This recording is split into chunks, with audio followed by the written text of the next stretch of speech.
Welcome to the Inspire to Invest podcast, where we're sharing stories from real estate investors and how investing has changed their lives. This episode of the Inspire to Invest podcast has been brought to you by HoneyTree REIT and PropertyCast.io. Hey everybody, welcome to the Inspire to Invest podcast. I have Megan Betker here with me, joining me all the way from Victoria, BC. She is an entrepreneur, a real estate investor, and also a financial advisor, specializing in helping real estate investors and business owners implement the power of infinite banking. Of course, we're going to dive into that topic later on. As a business owner and real estate investor herself, she realizes that standard financial plans and strategies don't work for an entrepreneur or real estate investor most of the time. So her purpose is to share specifically design strategies that can help clients take control of their finances, grow their wealth and net worth while enjoying the lifestyle and security that it provides to them. So thank you so much for being here, Megan. How are you? I'm wonderful. Thank you so much for having me, Serena. I'm really excited to be here. So now obviously the whole focus of this podcast is real estate investing. So maybe you can talk to us a little bit about what your portfolio looks like and take us back to what life looked like before real estate investing became a focus for you. Yeah. So in terms of real estate investing, I'm not going to say I've done it all because there's a lot more that I can still do, but I've done flips. I have buy and hold properties. Most recently in the past 2 years, I've been focusing on building out single family homes. Okay. So that's kind of been my focus since I got started, I guess in 2015. And there's a lot of different places that I'm hoping to take this, but that kind of the fundamental. And what kind of got me started there in real estate was going to a 3-day event. Yeah. I'm not going to mention which 3-day event it was because I'm sure a lot of your listeners have been there. Yeah. A lot of people get started there. I went to a 3-day event that my partner had actually signed up for to go with his friend, and his friend bailed last minute. So I got the pity invite to go, and in that weekend, I ended up securing a rental property that weekend, just based on some of the fundamentals that they had shared that really clicked for me. Yeah. And I kind of just ran with it from there. So real estate's played a huge part in both my professional life and just like I guess my passion, my hobby, my personal life as well. Yeah, no, I think that makes sense. I think for everybody, there's that catalyst where things just kind of happen. And speaking of that 3-day event, I remember I also went to a 3-day event. I had extra tickets and I couldn't like sell them. I couldn't give them away. And then after I was like, oh my gosh, like people don't even realize what they're missing. Right. So I think it's important just to say yes and be open to possibilities and obviously just educating yourself and taking action. Now, since you have done so much in the realm of real estate, what would you say are some of the biggest lessons that have come along with your experience so far? Biggest lessons. Oh, there's been a lot. I don't think you can get into real estate investing and not learn a lot of lessons along the way. I wish I had gotten started sooner, and I think everybody says that. I probably could have got started right when I was out of the womb, and I would have been way further ahead. But here we are. But yeah, getting started. I think that that's one of the key things is that you're not going to know everything, but if you can take one avenue in real estate and find a mentor or find someone that can coach you, go to a 3-day event that's going to help give you some kind of direction. You don't know what you're going to get out of that and where that can propel you to. And I found getting in rooms like that really does put you around people that they've made mistakes, they've had successes, so you can learn there. You can bypass a lot of the mistakes that you don't have to make, hopefully.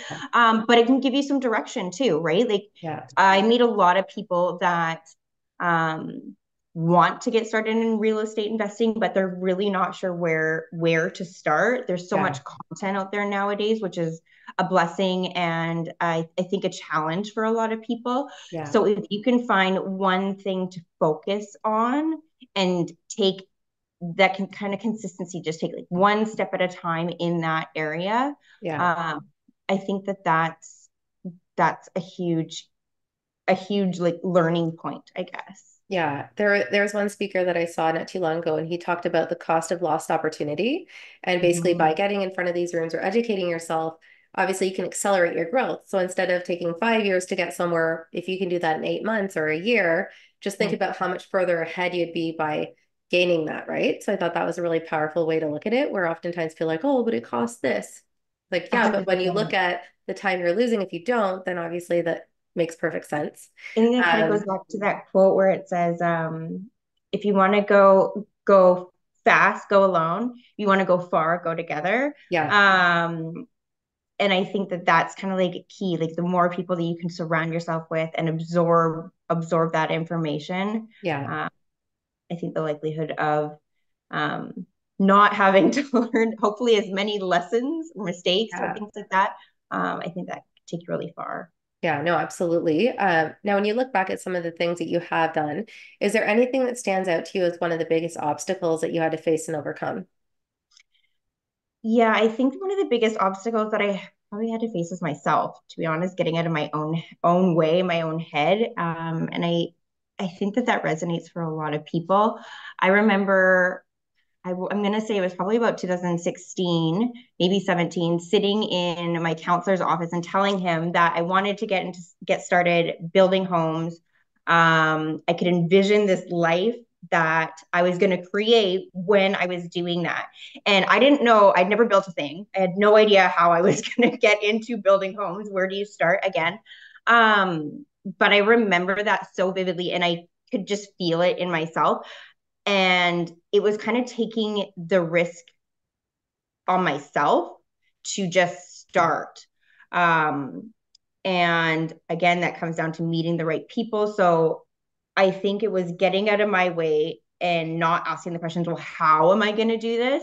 But trying to surround myself with the who's Hmm. that could help me do that. And I ended up partnering with my best friend, um, luckily enough, to get started into building homes. And she had done a little bit in the past of doing that. Hmm. So I was able to take advantage of her knowledge already. Yeah, But yeah, it was really just getting out of my own way and not questioning or saying, I don't know how to do this. Yeah, I think that that's huge. And I don't think it's just real estate investing that kind of comes into play. I yeah, think that's all areas of our life. We kind of get in our own head and our bodies don't want us to get out of our comfort zone. Our conscience doesn't want us to get out of our comfort zone, right? yeah. It's content there. Um, so yeah, I Yeah, but think you that adapt and you learn and you grow. Would you say there's anything that you're most proud of when you think back to all the different projects that you've been part of? I still think it's like just getting started. My very first build, I'd say, is probably what I'd be most proud of. And the reason I would say that is just or some reflection that I've had recently. Me and my business partner are now wanting to get into multifamily, and I've felt a little bit of like a push and kind of felt stuck. How do I get into this multifamily space, going from the single family home space? Yeah, And I kind of just remember back that like this is exactly how I felt when I was trying to get into that single family home space. So it's kind yeah, of just part of that transition. Um, so I'm pretty proud that I was able to do that. And I know looking back at the evidence that I can do this as well. It's just a yeah, matter of figuring I need to be again taking those steps, getting around the right people, asking the right questions. yeah. Uh, mm-hmm. Now, you're obviously not a full-time real estate investor because you're also a financial advisor. Can you talk a little bit about, what you're doing in terms of your career and how those go hand in hand? Yeah, absolutely. So I am a wealth coach that specializes in helping business owners and primarily real estate investors. I think the majority of my clients are real estate investors. Utilize a specific tool to essentially create a foundation for growing and storing their capital, growing their wealth in a tax efficient manner. So this has really parlayed itself very well into real estate. And I think that's why I was so drawn to this type of strategy. It's called infinite banking concept. Um, it's a strategy where you're utilizing a tool of permanent whole life insurance, and you're able to utilize that tool and leverage it much like you would like your home and having a HELOC. So being able to leverage that asset to be able to grow your real estate portfolio. So I think Yeah, it's just really it's blended so nicely for me to be able to be involved in real estate and do my day job because I'm using this tool to grow my real estate portfolio. yeah, And I'm able to show people exact, I don't know, scenarios of how I've been able to do that and how I've seen a lot of other clients be able to grow their wealth by utilizing a tool that allows them to invest in two things at once, essentially. Yeah. Yeah. And I think that's really smart. Obviously, there's a lot of things happening right now, when it comes to our government and taxes and stuff like that. And I think it can be scary for someone starting out where they could be looking at it as a deterrent. So I think you just have to, again, be creative, think outside of the box, and think about ways that you can protect your wealth as you're growing it, and just take advantage of the tools that are available to us right now. But on that note, we're going to take a really brief break for a word from our sponsors, and we'll be right back.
Thanks again for following along with this episode of Inspired to Invest.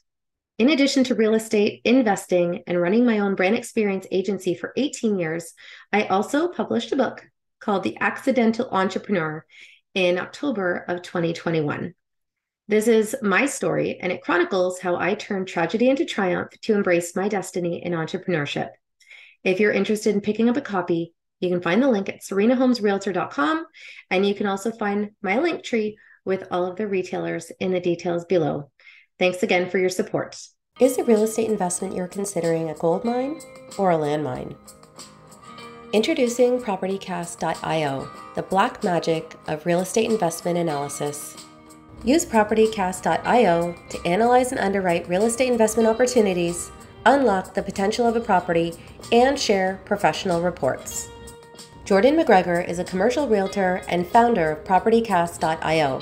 He identified the need to simplify and streamline how properties are underwritten to help investors make better decisions and sound investments.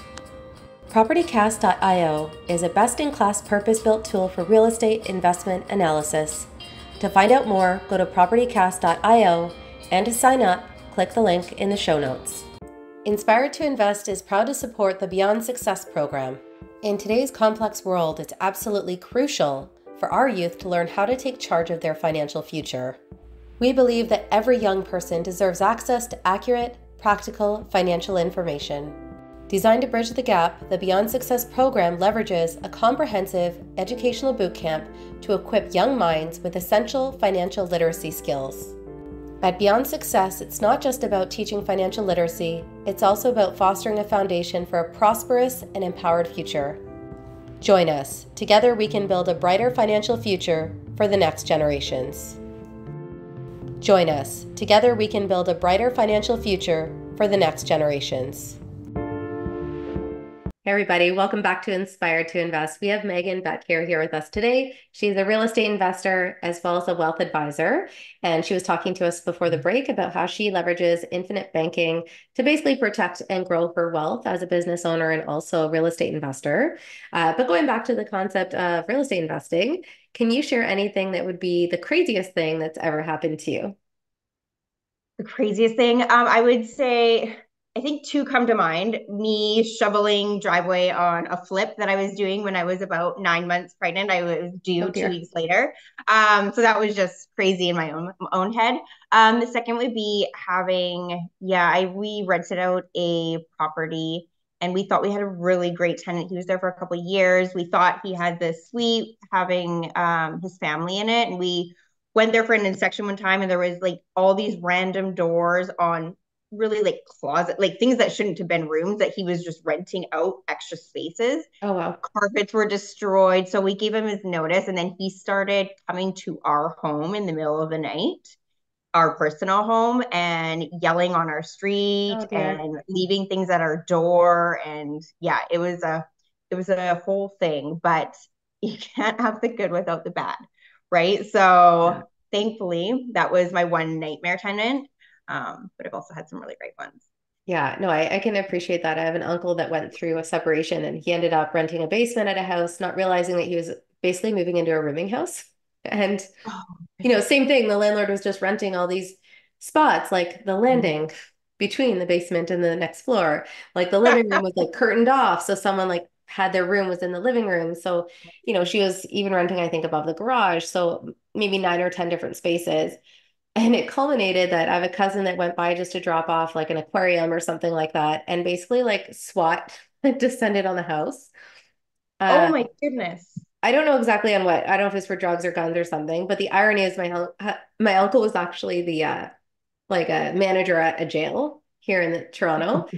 So like he's like, no, look, I work at the jail. Like there's my jacket. Meanwhile, like him and my cousin are like Oh my on goodness. their face basically while squat's descending and his dog's like ripping around, freaking out. And he ended Oh up, no. everybody basically got kicked out except for him. And then he basically just helped the homeowner, property owner, I should say, like basically fix the property up to sell over the year ahead. But definitely like a slumlord, like, Oh my goodness. using it to that advantage. But it had this whole like crazy story that went along with it. So That's the thing. Like people happens. have some really crazy stories. So mine isn't even that crazy, but I would say that that was the worst Well, that it's I've crazy that they came to personally your experienced. house. Like, I mean, I've talked to other investors that have said, like, you never introduce yourself as the owner.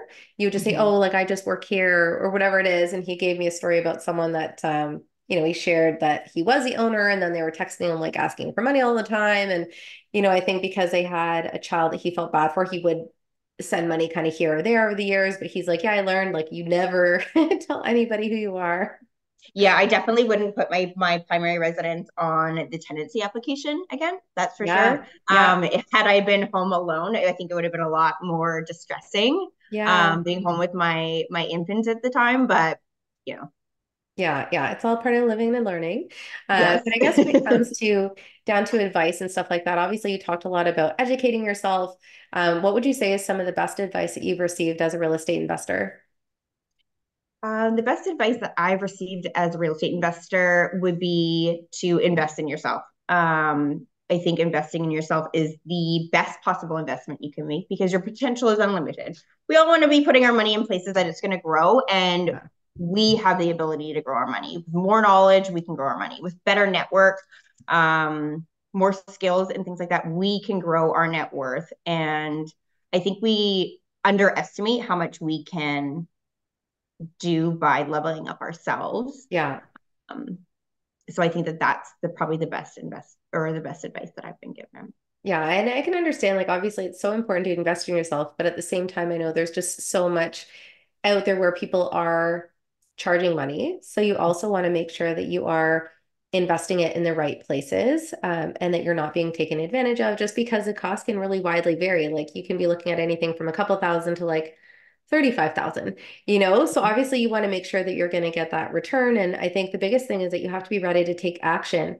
So you can't just educate yourself and spend all this money and then you're not actually able to move things forward. So I think it comes hand in hand because I think for people that, maybe have gone down the path of these education programs and stuff like that, if they aren't in the position to take action, then it'll all be for nothing, right?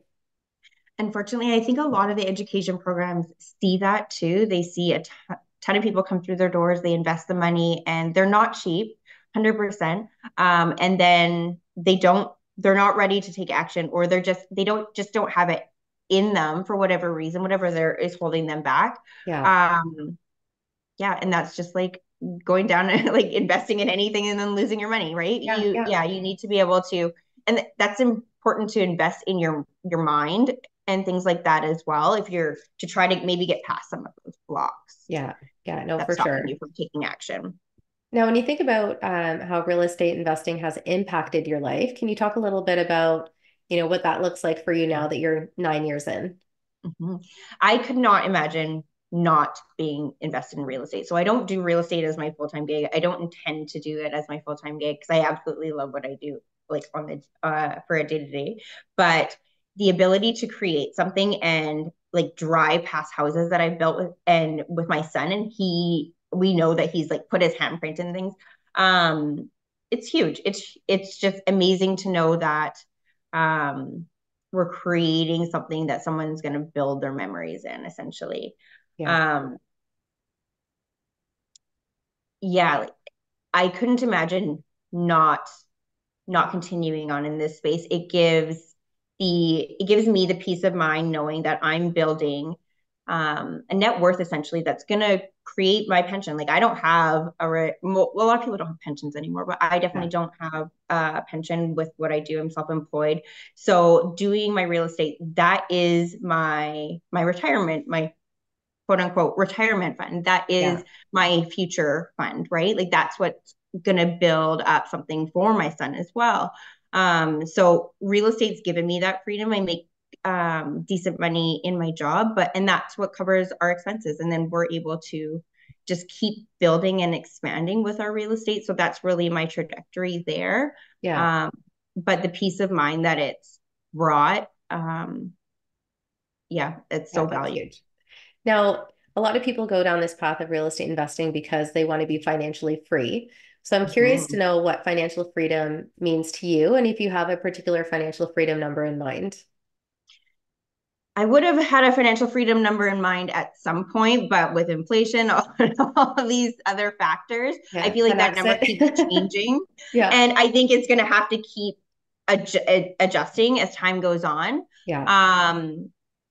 Everyone talks about having enough passive income being produced by the real estate to kind of support their living. And I think that having that as a kind of a goalpost is a really great trajectory to go on. I don't know if that's what I would want with what I would do with those assets, but I think just having that in mind gives you a lot of flexibility. So yeah, I think that number keeps growing, but I would say probably liquid assets, probably around 5 million to create that passive income and have enough money to continue on expanding in my projects. Yeah, no, that makes perfect sense. Now, obviously, this podcast is called Inspired to Invest. So I always like to ask people what's a quote that they love that really inspires or motivates them. I think the one quote that I hold on to the most is money won't buy happiness, but poor stewardship of money will steal happiness. And that is something that the great Nelson Nash said, and he is essentially the father of infinite banking concept. He came up with the most effective way to strategize with this type of system. And I think that quote just really lands. I don't think that money in itself is going to make you happy, but it does provide some freedom and flexibility, peace of mind.